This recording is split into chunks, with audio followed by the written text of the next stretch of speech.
ഉമ്മാനെ എന്ത് പണിയല്ലേ ഈ വലിച്ചിട്ട് അതൊക്കെ മോറുന്ന ഈ ചെമ്പുണ്ടെങ്കിൽ മോറിക്കും. കല്യാണം കഴിഞ്ഞാൽ ഈ പണി കിടക്കേണ്ടി വരും, റാക്കുമ്പോ കയറേണ്ടി വരും, അടിച്ചു വരേണ്ടി വരും, തൊട്ടേണ്ടി വരും. അതിനൊക്കെ പറ്റുന്നവര് കല്യാണം വെച്ചാൽ മതി. അല്ല വെറുതെ ചോറും കൂട്ടാൻ തിന്നിരിക്കണം ഇങ്ങനെ കല്യാണം. ഇഷ്ടംപോലെ പാത്രങ്ങളുണ്ട് നമ്മുടെ വരിയില്. ചുളിപ്പണി എടുക്കുമ്പോഴുള്ളൂ ഇതിന്റെ അടങ്ങാൻ മനസ്സിലാവുക. ഉമ്മാക്കന്നെ ഇഷ്ടമല്ല ഞാൻ ചുളിപ്പണി എടുക്കണേ. പിന്നെ ഞാൻ പറയുന്നു ചുളിന് വലിയ കുഴപ്പമൊന്നുമില്ല. പക്ഷെ ഉമ്മ അറിയാ ഇനി കുറച്ചുമാടെ പാത്രം വേണം, അതായത് കാണാൻ നിന്നാലുള്ള രസം ഉണ്ടാവുക. പിന്നെ പറഞ്ഞാ പണിയെടുക്കണം. അല്ലെങ്കിൽ പണിയെടുത്താലുള്ളൂ നമുക്ക് നല്ല ജീവിതം ഉണ്ടാവുക. അല്ല അപ്പൊ ഉമ്മാനെ മാത്രം പണിയെടുപ്പിച്ചാൽ പറ്റുമോ അല്ലേപ്പാ? കല്യാണം കഴിഞ്ഞ അങ്ങനത്തെ പണിയൊക്കെ എടുക്കേണ്ടി വരും. റേഷൻ മേടിക്ക് പോകേണ്ടി വരും. പിന്നെ ഓരോ കാറ്റിലില്ലെങ്കിൽ ഭാഗ്യം പോകേണ്ട വരലും ഒക്കെ ഉണ്ടല്ലോ. ഉച്ചക്ക് പോകേണ്ടി വരും, മാവേലിക്ക് പോകേണ്ടി വരും, എല്ലാത്തിനും പോകേണ്ടി വരും.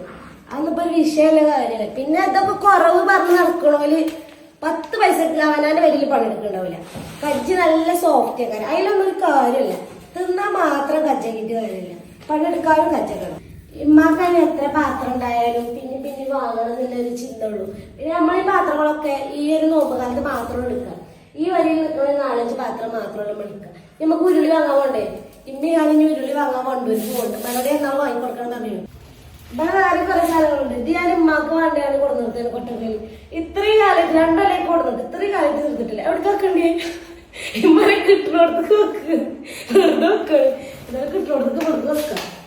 പിന്നെ കുറെ സാധനങ്ങളുണ്ടാവും. ഇത് നമ്മളെ ഉപ്പപ്പാന്റെ ചൂണ്ടപടി അല്ലേ? ഉപ്പപ്പാന്റെ അല്ലത്